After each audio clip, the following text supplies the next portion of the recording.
Haleluya. Selamat malam ibu-ibu, bapak-bapak. Selamat kita berjumpa di dalam kebenaran firman Tuhan. Sebagai manusia biasa sebenarnya kita tidak menginginkan ini terjadi berlarut-larut. Tetapi itu adalah penggenapan firman Tuhan. Kita tidak bisa melawan arus. Kita harus menjalani kehidupan ini. Dan saat ini kita akan mendengarkan kebenaran firman Tuhan. Di tengah situasi yang tidak menginginkan. Kita akan memberikan judul firman Tuhan pada malam hari ini. Kesembuhan adalah pengharapan kita semua. Kenapa memberikan judul kesembuhan adalah pengharapan kita semua? Karena melihat situasi saat ini. Manusia di seluruh alam semesta khusus negara kita goncang akibat dari COVID-19. COVID-19 adalah bala sampar yang diizinkan oleh Tuhan. Formulir yang disiapkan oleh setan untuk membuat manusia percaya kepada Tuhan supaya lebih dekat kepada Yesus, Juru Selamat kita. Kita tidak boleh melihat kiri dan kanan. Jangan kita gentar, jangan kita goyah gara-gara COVID-19. Dunia boleh goncang gara-gara COVID-19. Seluruh dunia.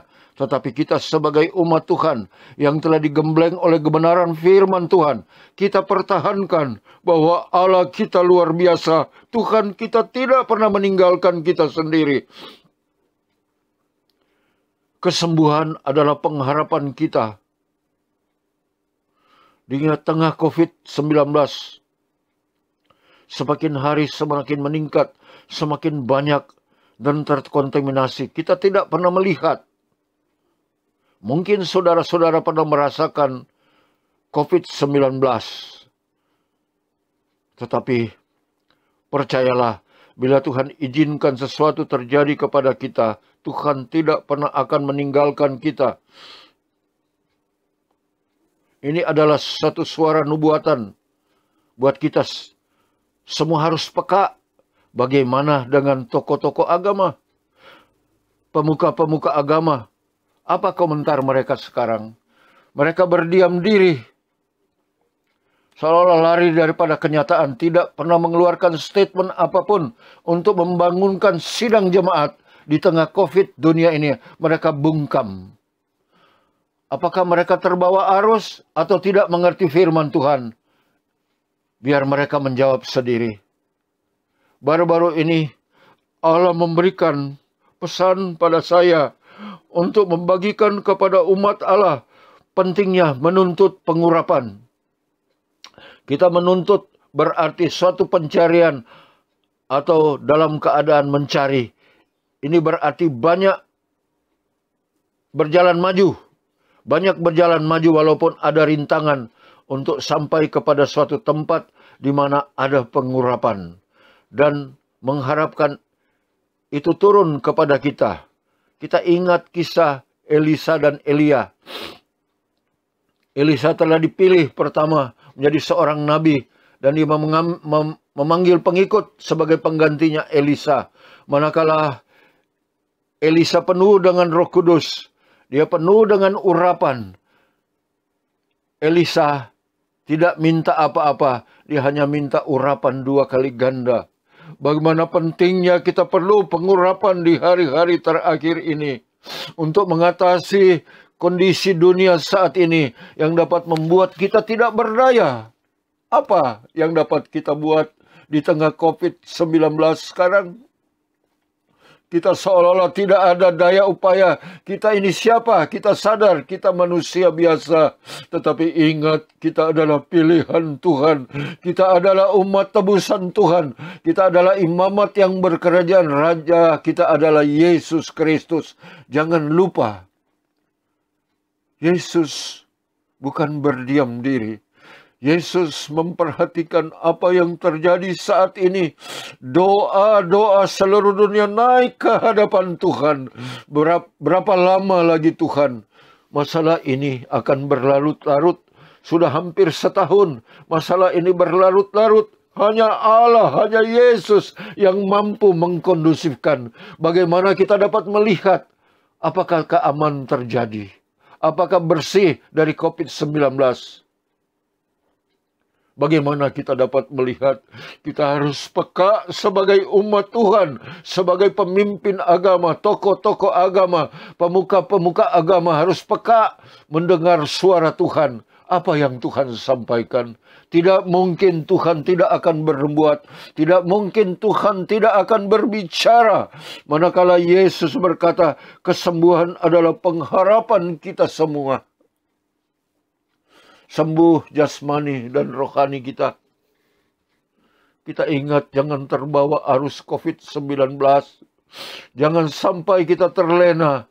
Kita tidak berdaya. Kita menyerah kepada keadaan dan kebinasaan. Kita ingat penebusan Yesus di kayu salib begitu mahal bagi kita. Terlalu mahal penebusan Yesus bagi kita. Bukan sia-sia kita terpanggil, terpilih menjadi imamat yang berkerajaan. Yesus Raja kita di atas segala raja. Bagaimana kita mau mendengar suara Tuhan? Kita pun tidak bisa datang ke gereja. Tidak dapat mendengar suara hamba-hamba Tuhan. Paling kita hanya dapat menikmati firman Tuhan di rumah. Kita membaca, bukan cuma asal baca, kita minta petunjuk daripada Tuhan. Apa yang kita harus lakukan hari-hari terakhir ini menjelang kedatangan Tuhan kali yang kedua. Sudah dinubuatkan ribuan tahun lalu melalui Lukas 21 akan terjadi peperangan, kelaparan, gempa bumi, bencana alam. Bahkan akan terjadi balas sampar. Ayat 11, balas sampar akan menggoncangkan dunia. Balas sampar seizin Tuhan. Bukan Tuhan berdiam diri, tetapi ini membuat supaya manusia sadar siapa manusia itu. Bila manusia itu datang kepada Tuhan, sungguh-sungguh mengabdi kepada Tuhan, menyerah kepada Tuhan. Pada ayat-ayat terakhir, pasal 21 diingatkan, tidak sehelai rambut pun akan gugur bagi kita bila kita ada bersama dengan Tuhan. Kita baca Matius pasal 9 ayat 20. Matius pasal 9 ayat 20. Haleluya. Matius pasal 9 ayat 20. Kita ingat semua kisah ini. Pada waktu itu seorang perempuan yang sudah 12 tahun lamanya menderita pendarahan maju mendekati Yesus dari belakang dan menjambah jubah Yesus. Ini cerita yang sudah menjadi cerita klasik bagi umat Tuhan. Saudara bisa bayangkan seorang kekasih, seorang ibu-ibu telah mengalami pendarahan selama 12 tahun. Belum setahun kita mengalami COVID-19. Sudah banyak masalah ekonomi, keamanan. Banyak orang bunuh diri, pejabat-pejabat. Tidak ada jalan keluar selain bunuh diri karena putus asa. Bagaimana dengan ibu ini? Sudah 12 tahun. Tidak berdaya menghadapi kehidupan ini. Haleluya. Haleluya. Baru-baru ini Allah memberikan pesan kepada saya untuk membagikan kepada umat Allah pentingnya menuntut pengurapan. Kita menuntut berarti suatu pencarian atau dalam keadaan mencari. Ini berarti banyak berjalan maju walaupun ada rintangan untuk sampai kepada sesuatu. Tempat di mana ada pengurapan. Dan mengharapkan itu turun kepada kita. Wanita yang sakit pendarahan menuntut pengurapan, kesembuhan, dan menerima mujizat.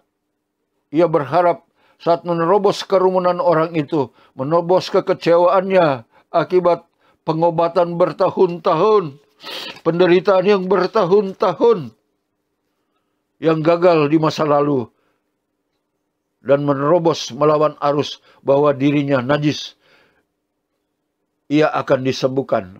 Terlalu sering umat Allah tidak menerima mujizat dan kesembuhan, karena mereka tidak ada menuntut pengurapan. Mereka tidak bergerak maju karena mereka tidak mengharapkan sesuatu yang ajaib terjadi. Terkadang orang-orang percaya membiarkan dirinya mereka sendiri patah semangat. Jangan biarkan iblis membujuk kita untuk melepaskan kesembuhan. Arahkanlah pikiran kita kepada Allah kita. Haleluya. Menerobos keputusasaan dan kefrustasian supaya kita tidak kehilangan mujizat. Kita ingat, Adam dan Hawa dijadikan. Mereka tidak dikandung. Mereka tidak pernah mengalami sebagai remaja. Tidak pernah mengalami sebagai pemuda. Mereka terlahir menjadi dewasa.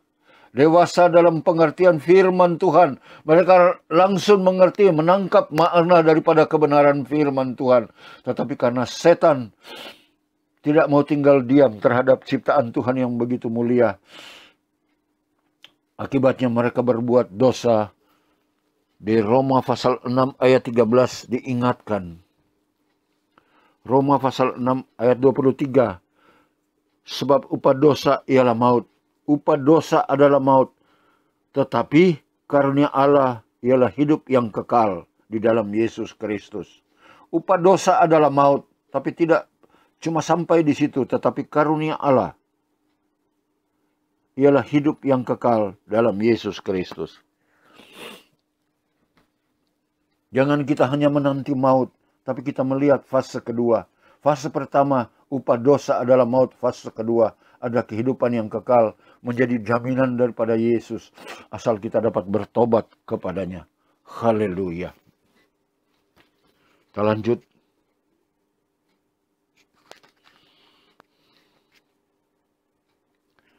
Jangan biarkan siapapun menghentikan kita.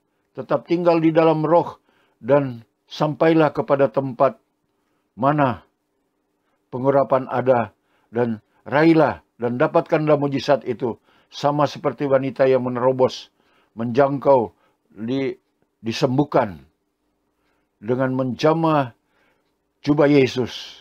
Kita juga bisa menerobos dan menjangkau dan disembuhkan dengan jubah Yesus. Kapan bertemu bagi Allah tersedia bagi semua umat. Kita tidak perlu takut. Tuhan menjadi jaminan bagi kita. Segala sesuatu boleh berubah. Dunia boleh berubah. Tetapi Tuhan Yesus tidak pernah akan berubah dahulu, sekarang, bahkan untuk selama-lamanya. Zaman sekarang ini.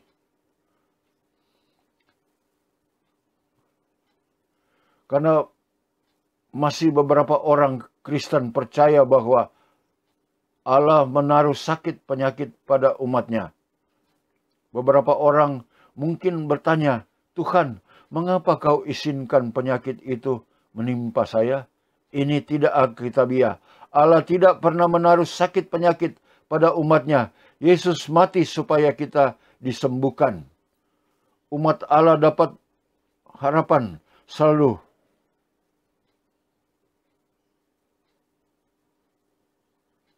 Sehat walafiat. Dan tetap di dalam zona kabar baik. Kolose 2 ayat 15 kita baca. Kolose pasal 2 ayat 15.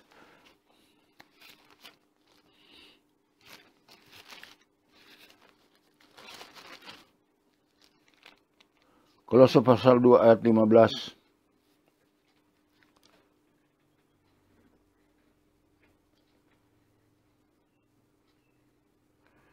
Ia telah melucuti pemerintah-pemerintah dan penguasa-penguasa dan menjadikan mereka tontonan umum dalam kemenangannya atas mereka. Haleluya. Yesus telah memenangkan segala-galanya di atas kayu salib untuk kita semua. Kesembuhan datang bersama dengan keselamatan. Markus 16 ayat 17-18. Kita baca Markus 16 ayat 17-18.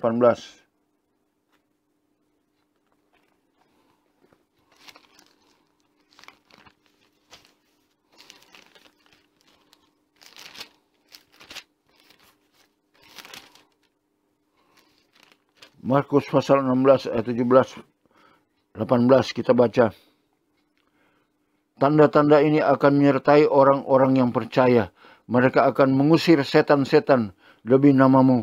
Mereka akan berbicara dalam bahasa-bahasa yang berbagai bagi mereka. bahasa yang baru bagi mereka. 18. Mereka akan memegang ular. Sekalipun mereka minum racun maut, mereka tidak akan mendapat celaka. Mereka akan meletakkan tangannya atas orang sakit dan orang-orang akan sembuh. Haleluya. Ayat ini memotivasi kita, mengingatkan kita. Kita terpanggil, terpilih untuk mengemban misi dan visi dari Tuhan. Kita tidak perlu gentar. Meskipun kita memegang setan, kita minum racun, tetapi kita tidak akan terkontaminasi dengan perkara-perkara dunia ini. Karena Yesus bersalut dengan kita. Yesus ada bersama dengan kita. Tuhan Yesus telah mengalahkan maut. Tuhan Yesus telah mengalahkan segala-galanya untuk kita semua yang hadir. Yesus menyembuhkan segala macam penyakit, sakit penyakit. Hal terburuk bisa terjadi pada seorang. Yesus sangat peduli pada orang-orang. Ia peduli tentang hal-hal yang ia telah bayar dan siap memberikan hal-hal berkelimpahan.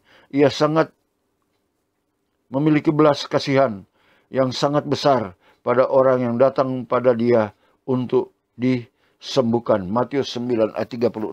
Kita baca. Matius pasal 9 ayat 36.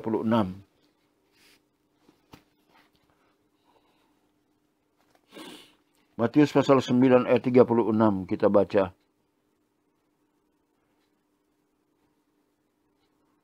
Melihat orang banyak itu tergerak hati Yesus oleh belas kasihan kepada mereka. Kepada mereka ia,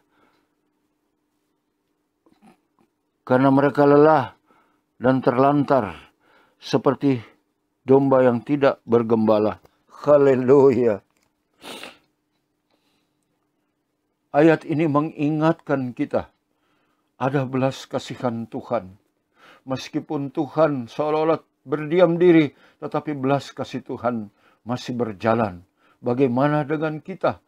Kita tidak dapat beribadah, kita tidak dapat mendengar suara gembala kita, kita tidak dapat mendengar gembala sidang kita. Karena COVID-19, karena perkara-perkara dunia, perkara-perkara sakit penyakit memisahkan kita dari segala-galanya. Tetapi ingat, masih ada belas kasihan Tuhan bagi umat yang percaya. Belas kasihan hamba Tuhan, belas kasihan hamba gembala kita akan berubah. Segala-galanya akan berubah.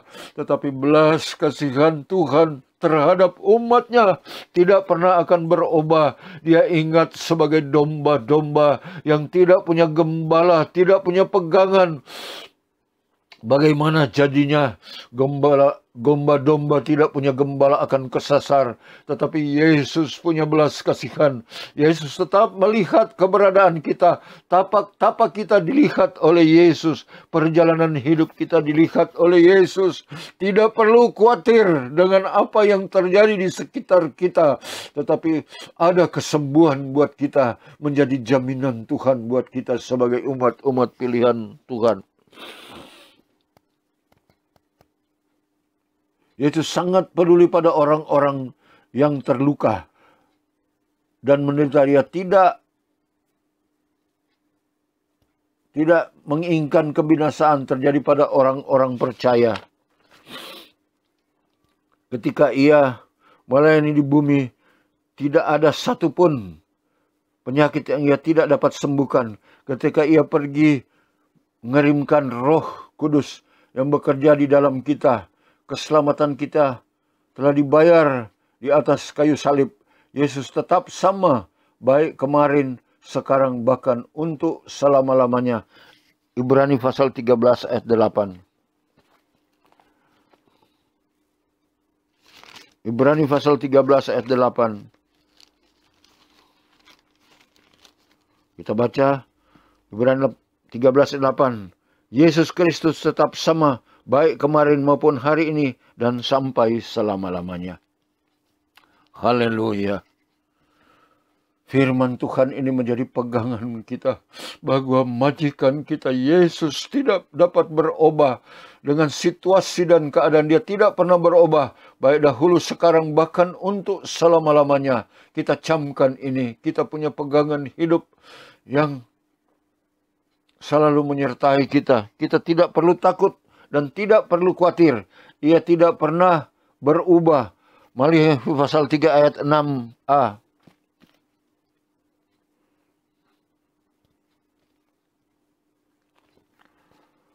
Maliaki pasal 3 ayat 6a. Haleluya. Bahwasanya aku Tuhan tidak berubah. Haleluya, kita baca ulang. Maliaki pasal 3 ayat 6 bagian A. Bahwasanya aku Tuhan tidak berubah. Haleluya, ini statement yang Tuhan berikan. Bahwa Tuhan tidak pernah berubah. Ini disampaikan melalui Nabi Maliaki, Nabi terakhir. Haleluya, bahwa Tuhan tidak pernah berubah.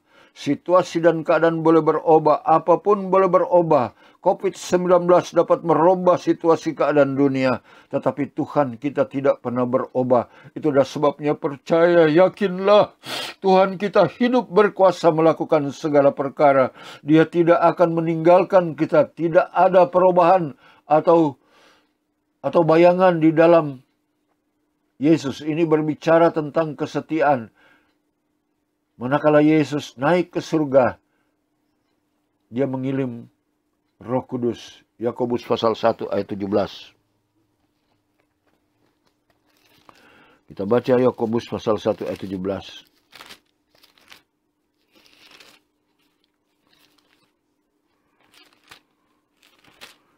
Yakobus pasal 1 ayat 17. Haleluya.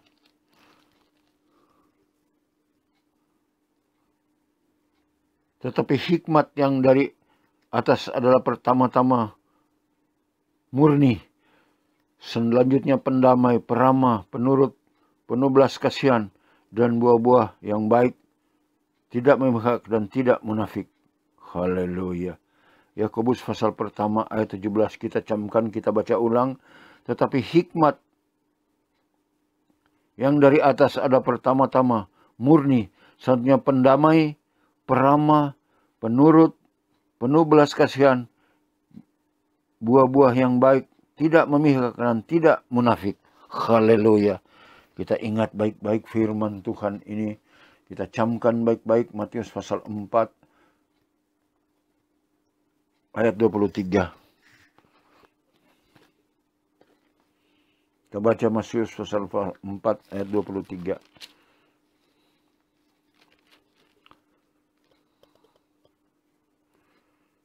Yesus pun berkeliling di seluruh Galilea.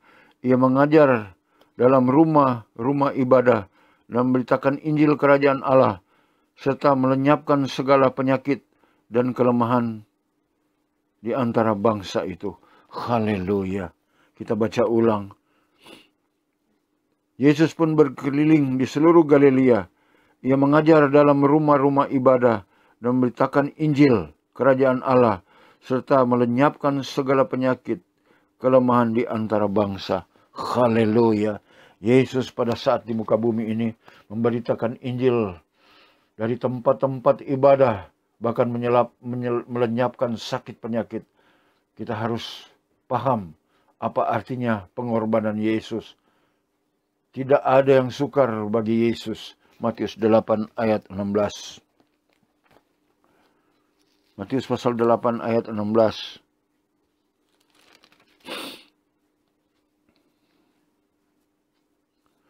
Menjelang malam, dibawalah kepada Yesus banyak orang yang kerasukan setan, dan orang-orang dan dengan sepatah kata Yesus mengusir roh-roh dan menyembuhkan orang-orang yang menderita sakit. Haleluya. Orang yang kerasukan setan, dipegang oleh setan, yang sakit penyakit, disembuhkan oleh Yesus. Betapa hebat Allah kita, betapa hebat majikan kita, luar biasa.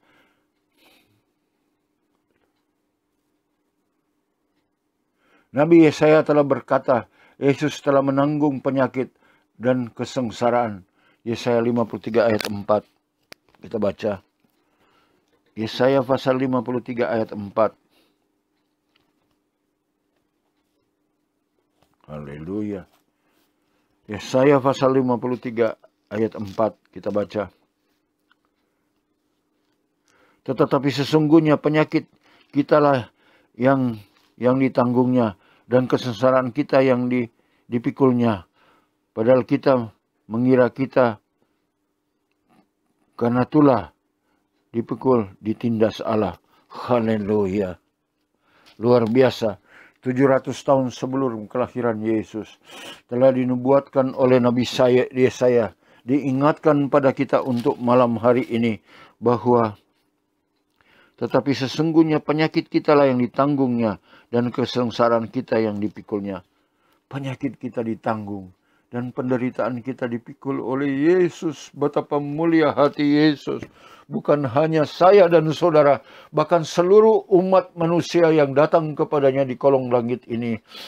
Tuhan telah memikul dan mengampuni. Tuhan memikul semua penderitaan. Lanjut. Ia menanggung penyakit dan kelemahan kita. Matius 8 ayat 17. Kita baca Matius pasal 8 ayat 17. Matius pasal 8 ayat 17.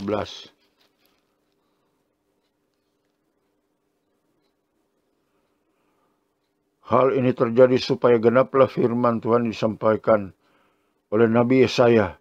Dialah yang memikul kelemahan kita dan menanggung penyakit kita. Haleluya. Kita telah diingatkan oleh Nabi Yesaya tadi. Nubuatan berlaku 700 tahun sebelum kelahiran Yesus telah diingatkan. Kepada kita bahwa Yesus menanggung penyakit dan sengsara kita. Haleluya. Yesaya 53 berbicara tentang penebusan. Ayat 5 berkata, kita dapat disembuhkan. Ayat 5, kita baca ayat 5. Yesaya 53 ayat 5. Haleluya. Yesaya pasal 53 ayat yang kelima. Tetapi dia tertikam oleh karena pemberontakan kita. Dia diremukkan oleh karena kejahatan kita. Ganjaran yang mendatangkan keselamatan bagi kita ditimpakan kepadanya. Oleh bilur-bilurnya kita menjadi sembuh. Haleluya. Semakin mengerucut bahwa dengan bilur-bilur Yesus, cemeti 39 cemeti yang diterima baik pada punggung maupun tubuh Yesus, membawa dampak arti yang luar biasa bagi kehidupan kita. Di mana dengan bilur-bilurnya kita disembuhkan. Kita ingat selalu akan Yesaya 53 ayat 4 ini. Tetap kita tetap kita ingatkan. Yesaya 53 ayat 4 ini kita harus camkan benar. Tetapi sesungguhnya penyakit kita yang ditanggungnya dan sengsaraan kita yang dipikulnya. Haleluya. Jelas firman Tuhan pada malam hari ini. Semua penyakit kita ditanggungnya. Allah tidak ingin ciptaannya menderita. Allah tidak menginginkan kita menderita. Allah menginginkan kita hidup aman, damai, dan sejahtera. Itulah sebabnya pada saat ini kita berdoa kepada Tuhan. Satukan visi dan misi kita. Kita meminta kepada Tuhan. Kapan Tuhan dapat kondusifkan dunia ini. Agar dapat seperti sedia kala Injil dapat diwartakan. Sampai di pelosok desa manapun. Haleluya. Saat ini kita tidak punya pegangan hidup. Selain kita berpegang kepada kebenaran firman Tuhan. Kesembuhan adalah pengharapan kita di tengah COVID-19. Pengharapan kita adalah kesembuhan dari Yesus. Karena Tuhan telah menanggung semua beban, penderitaan, kesengsaraan dan sakit penyakit kita. Oleh bilur-bilurnya kita disembuhkan. Terima kasih, mari kita berdoa. Haleluya, haleluya. Terima kasih Tuhan. Terima kasih buat kebenaran firman-Mu. Meteraikan di dalam hati kami Tuhan. Biar kami mengerti rencana Tuhan. Di tengah COVID-19 ini Tuhan. Kami tidak berdaya. Kami mengharapkan selalu pertolongan Tuhan. Berapa lama penantian kami adalah rahasia-Mu. Tetapi berbicaralah kepada kami umat-Mu. Bahwa hari-hari terakhir. Hari-hari kedatangan Tuhan di ambang pintu. Jangan kami berdiam diri. Jangan Jangan kami terpana dengan COVID-19, tapi bangkitan iman percaya kami. Jauhkan kami dari kenajisan dosa, narkotika, dan orang jahat. Nama Tuhan dipermuliakan, meteraikan firman-Mu Tuhan. Dalam nama Tuhan Yesus kami berdoa mengucap syukur. Haleluya, haleluya, amin.